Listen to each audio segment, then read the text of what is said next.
Matric.Hr. All right then, let's begin with the story. Once upon a time lived a Roman officer named Cornelius in the town of Caesarea. Cornelius and his entire family were believers in God. He helped the poor by giving charity, and he prayed to God quite often. One afternoon, Cornelius had a vision where he saw an angel of God standing in front of him and calling out his name. Cornelius was terrified. He asked, What do you want, sir? The angel replied, God has answered your prayers. Now he wants you to send some men to Joppa and look for a man named Peter. They will find him in the house of a man called Simon, who lives near the seashore. Ask Peter to come and visit you. As soon as the angel left, Cornelius called 2 of his servants and a soldier and sent them to Joppa to find Peter. The next day, when Cornelius's men were about to reach Joppa, Peter had a vision too. He had gone to the rooftop to pray. Around noontime, he was hungry when he saw the sky open up and a large piece of material was lowered down by the 4 corners. And inside the fabric, there were all kinds of animals, reptiles and birds.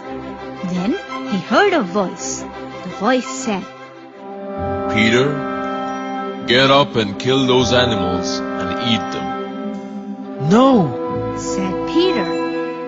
I have never eaten anything that is not allowed by our Jewish laws. The voice continued, Peter, if God says something is all right, then do not disagree with him.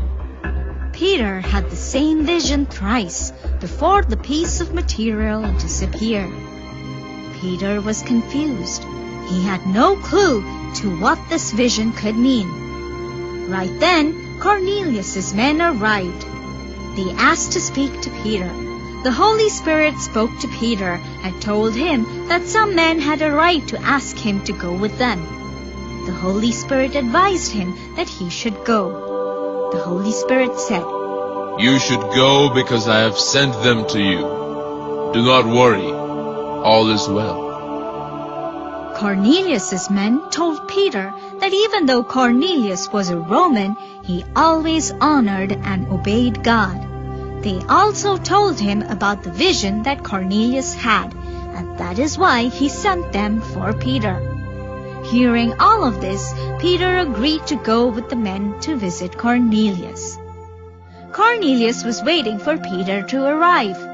He called for all his relatives and friends to be there to meet Peter. When Peter entered, Cornelius fell to the ground to worship him. Peter picked him up and said, Get up. I'm just a normal man like you. Peter and Cornelius talked for a while. Peter said, You know, it is against Jewish laws for me to come into the home of a Gentile. However, God showed me that I should never think of any person to be unclean. So here I am to see you. Now tell me, why did you send for me? Cornelius told Peter about the vision he had. It was then that Peter realized his own vision was God teaching him not to discriminate among people. God accepts all those who fear and obey him.